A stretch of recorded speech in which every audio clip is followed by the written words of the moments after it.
The SAVE Act, solving a problem with the efficiency of a group project where no one bothered to read the assignment.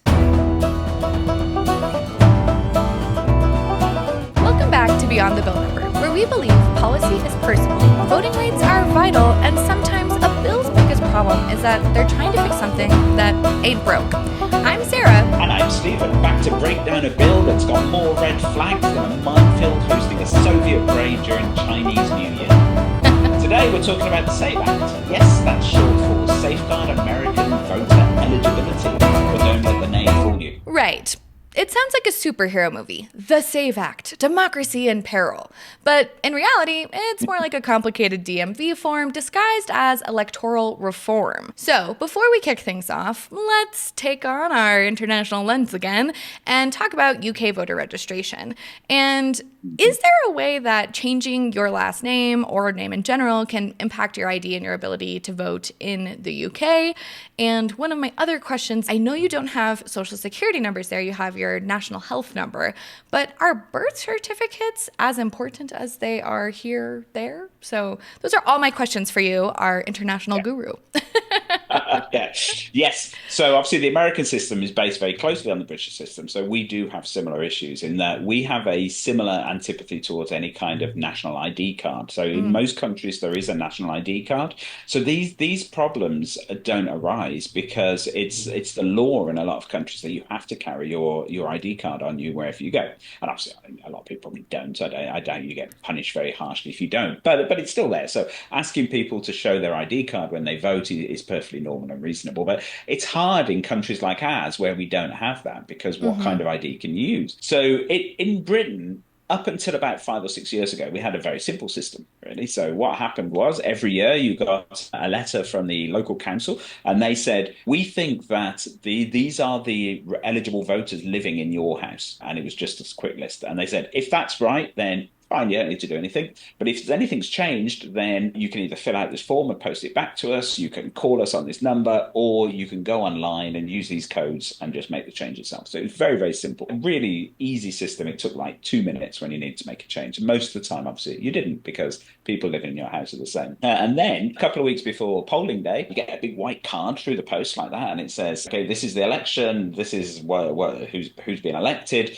This is your polling station. These are the times and things. And then you just turn up to the polling station, you take your card, but you don't even need to be honest. And the polling station is always a 5 minute walk from your house. So it's literally a 5 minute walk to the polling station. There's never a queue because the process is so quick. So you just walk in and you say to the guy on the desk, I live at this house and this is my name. He looks down a list, crosses it off with a pen, gives you a polling card. You go into a little box, put a cross in a box on the polling card with a pencil, and then you fold it up and you stick it in a ballot box and you walk out. So the whole process from leaving your house to getting back to your house to vote takes 15 minutes maximum. Okay, that sounds like a paradise. I have to laugh because every single election, I always donate money to a organization called Pizza to the Polls that delivers pizza to people in line because their poll stations make them wait for hours and hours and hours. And that's like one of the things that I always donate to.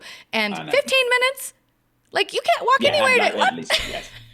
I know, it's crazy. Now, that is in a city, of course. If you're in rural areas, then it's a little bit different, but it's still not that much different. You're still talking, maybe you need to drive to your polling station, and maybe it might take you half an hour, but you never have to queue, and the polling station is always quite convenient. And that was the process. Now, interestingly, though, if you look at the number of people who vote in the UK, the proportion of people who vote in the UK compared to the US, it's about the same. So my surprise is how anybody votes in America. I'm amazed anybody does. You must all be absolute titans of democracy to actually fight through such a complicated system to vote. Now, Boris Johnson, a few years back, he did make it more difficult because he was looking at the US and he thought the US system is fantastic. So let's copy that. So he introduced voter ID rules. So now when you turn up, you have to take ID with you. It needs to be a driver's license, a passport, something like that. And that was very, very controversial because just like in the US, there's no evidence of any kind of identity fraud in elections. It just does not happen, right? People do not turn up to the polls pretending to be somebody else. It just doesn't happen. There's little bits of voter fraud. It's often like students voting twice, voting where they go to college as well as voting at home or something like that. But it's really rare. Doesn't happen very much. There was a big scandal in Birmingham where I live around postal voting when they introduced postal voting, probably about 10 years ago now. And then afterwards they did, some analysis on it and found out that there was quite widespread fraud going on. It really surprised everybody, and they pretty much stopped it. Then they tightened up all the rules and things. So very few people vote by post because it's just not necessary. Wow. If it's so quick, why would you bother? Like my mom does, just because she doesn't want to go down to the polling station. So elderly people might do it or whatever, but most people don't. Was the fraud people stealing people's ballots out of their mailboxes, or what was that? I can't remember now. I know everyone was really surprised because it was just something that no one thinks about, right? It's just voter fraud in elections. It doesn't. I mean, the main thing is just trying to get people to turn up and vote. Right, That's the challenge. Right. It's not about combating voter fraud. So it was a big surprise. I can't remember the details of it now, but it was something to do with the actual process was flawed in terms of actually sending the ballots in. So somehow people were able to vote. I don't think it actually affected the results of the elections in any way, though, as voter fraud hardly ever does.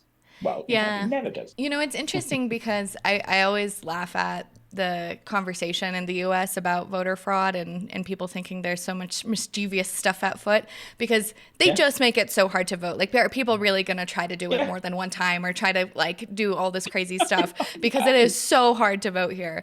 We only mail vote in my house. We go and drop it off in person. We don't put it in the mail. We just drop it out a ballot box. But it's way easier to do. We can take our time with the ballot. We can do our research. It's really nice. When I think about it, there are some essential flaws in the argument that this is a real problem. The first one being that, as you've already alluded to, imagine that I wanted to commit voter fraud and maybe vote twice. Maybe even 3 times in an election where millions of votes are being cast. What difference is that going to make? I mean, the big problem with voting is, particularly in America, if you live in 90% of the country, your vote in a presidential election has absolutely no impact on the result, right? That is one of the big problems. Thanks to gerrymandering. So why would you bother?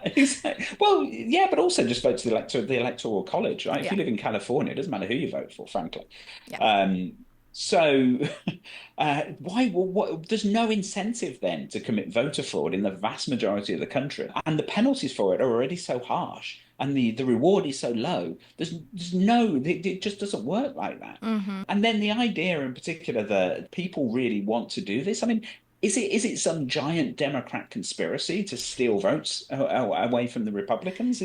We're not doing a good job. Exactly. They're losing elections, so it's not. It's clearly not working very well. It's just what is the essential motivation between these ideas that this widespread voter fraud is going on? What is the objective of the people who are doing it? Particularly when you start talking about immigrants voting, which obviously we're just about to. So really, all of those immigrants coming across the border into the US, they're actually going to break the law and go to a polling station and vote because of what?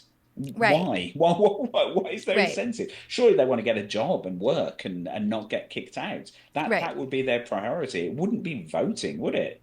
Right. Yeah. Let's just design a good voter fraud system now, right? So in most races, even quite local small races, the margins of victory are in the thousands, right? At the very least, if not hundreds of thousands. So to actually have an impact, you would need a system that could skew these votes hundreds of thousands of votes, right? So there's no practical way to do that by actual individuals voting twice or 3 times or whatever. You'd need so many people involved. There's no way you'd get away with it, right? So it would have to be some sort of centralized system. And this is sort of what was accused in the last presidential election, where there were whole ballot boxes full of these fake votes being put into the system. And that is really what you'd have to do if you were to influence it. But it's almost impossible to do that in practical ways because it's so easy to prevent that kind of fraud. And obviously the penalties for that will be so harsh. You go to prison for such a long time that there's no practical way to do it. And who is doing this? Who's the organization behind this? I mean, are we seriously accusing a major political party of organizing this kind of nationwide voter fraud? And again, because each election in America is completely different, works in completely different ways, and is organized by completely different groups of people, influencing a national election in that way, again, it's just unthinkable, sort of impossible, really. So the practicalities of it don't really stack up. Well, it is Pizza to the Polls that's doing that, just in case you wanted to know. Is it you No, put a little that's what they're saying. They're ballot paper saying into the feeding pizza people as it in goes? Yeah. line is going to make them vote a specific way. And it's like, well, if someone's waiting 3 hours in line, they've made up their mind. They're not Yeah. like going to be easily swayable. I mean, pizzas tend to be red, don't they? So surely the incentive would be Oh my gosh, to vote Republican rather than Democrat. You don't get gotta blue get some of pizzas, do the you? blue cheese on the pizza. Then it'll Yeah, be blue it'll be cheese even, pizza. like yeah. The whole thing is kind of crazy, and I feel like talking about if the red pizza is gonna influence people is a great segue for us to get into today, because my goodness, where are we? What is this timeline? And I want to get off this ship. So let's start with the basics.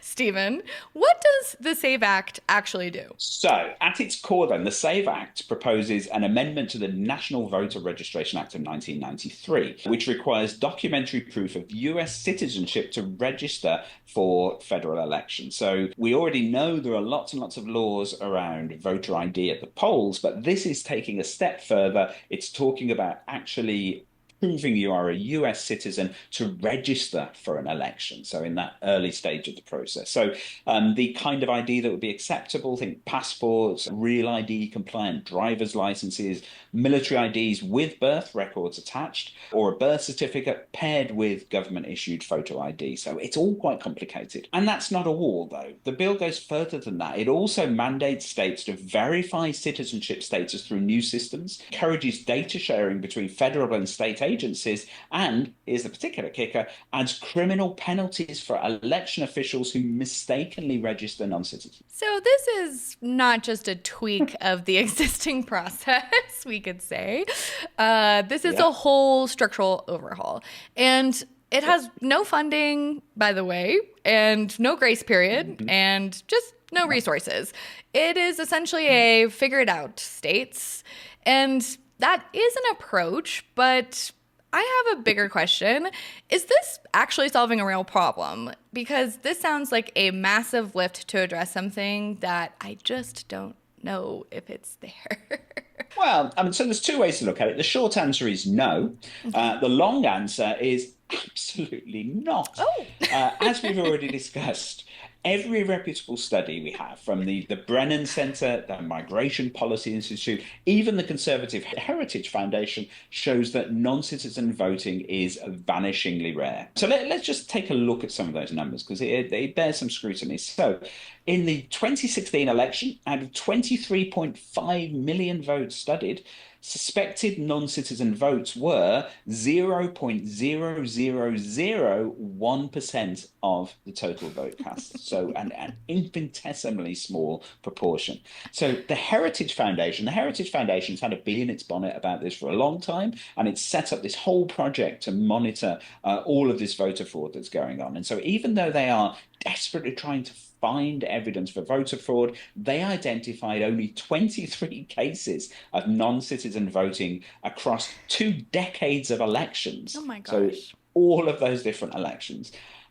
State level audits, places like Texas, Arizona, and Georgia, again, they really went in looking for this voter fraud. They found fewer than 50 cases per state out of millions of votes cast. And don't forget, there's also no evidence to show that it is these perfidious Dems doing all of the virtually non-existent voter fraud. The handful of cases where it does actually happen tend to split pretty evenly between the two parties, actually. So they effectively cancel each other out.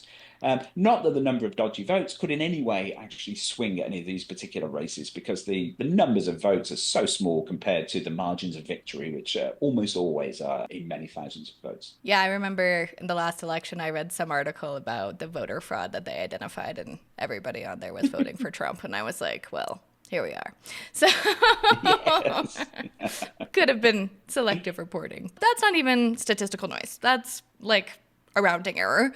So there's no fraud to be stopped. But what does this bill actually do? Well, what it does do is create massive barriers for eligible voters. So according to the Bipartisan Policy Center, over 21 million Americans, which is 9% of the voting age population, don't have a proof of citizenship that's readily available. So that includes groups of people such as college students, people experiencing homelessness, naturalized citizens, women who've changed their name after marriage, and people born in rural areas without easy access to birth records. So in Arizona, which already tried this kind of requirement back in 2004, the rule didn't catch non-citizens. Instead, it disenfranchised people like those in transient living situations, also students and folks without any kind of stable housing. So, if the goal was to really protect voting, it's mostly making it harder for people to vote who already have the hardest time voting, or people who are just doing stuff like changing their name when they get married. I mean, this is just interesting. To me, that sounds like a form of disenfranchisement, if I've ever heard one. Well, it does, doesn't it? And you would think that given that this is very much a Republican project, that the sort of perfidious aim of this is to disenfranchise Democrat voters. And when you look at the kind of people who are disenfranchised, you might say, oh, yes, that's true. But actually, it's interesting that a lot of these people these days in particular will be voting for Donald Trump or will be voting the Republicans. And so they're also disenfranchising their own voters. Now, I don't know if that's a good thing or a bad thing, but it's certainly something that you would think would make them think a little bit. Right. And it's also, I mean, part of it, as a married person, I had to change my passport, and I actually had a lot of issues because they kept spelling my name wrong. So I had to send my passport in 3 different times, which meant that I had to pay to send my passport in 3 different times so that my passport matched my social security number name, but none of it matches my birth certificate now. And it was a lot of money and time. And a lot of people also talk about this not even being a form of disenfranchisement, but also a poll tax, because it's like $200 to get a passport and a lot of time and effort. And especially when the passport business is not processing passports correctly, and you might have to send yours in 3 times to get it correct. Like, here we are. Yeah. But anyways, okay, let's talk about the implementation here. So say this bill passes, how realistic is it that the states could actually pull something like this off? Well, incredibly unrealistic, really. And it is worth really examining the practicalities of this sort of sweeping change to law. So the SAVE Act gives states absolutely no money and absolutely no time to completely overhaul their voter registration systems. It goes into effect immediately and gives the Election Assistant Commission just 10 days to issue guidance. So we're talking about changing how people register, how IDs are verified, how voter rolls are maintained, all without any kind of funding. Some states don't even have the technical infrastructure to verify citizenship reliably, and forcing agencies to suddenly share data opens up privacy, accuracy, and logistical nightmares. So if the purpose of this act is to increase public confidence in the American voting system, it's very unlikely to actually achieve that aim because there will be chaos. That literally is a logistical nightmare.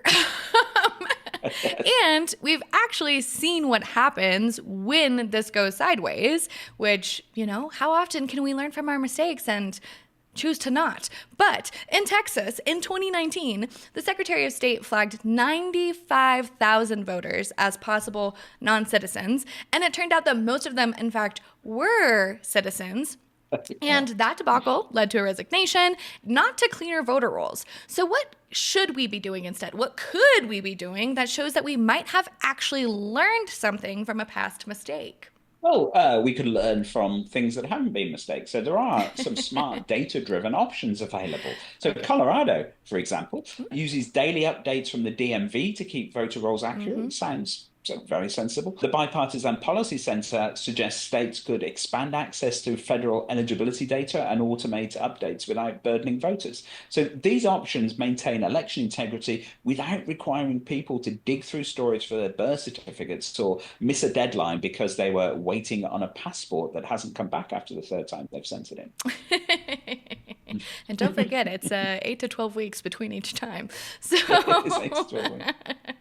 Okay, there has been a lot of news about this act. This is something that has been incredibly pervasive in the news cycles. So let's just get on a solid foundation really quick. What is the current status of the SAVE Act? Well, people might remember that we covered the SAVE Act before in the last Congress, and then it was like never going to pass. But then, of course, we had a Democrat Senate, didn't we? This time round, the Republicans control both houses of Congress, and the SAVE Act actually passed the House in April 2025. The vote was largely along party lines, but 4 Democrats did join the Republicans to pass it inexplicably.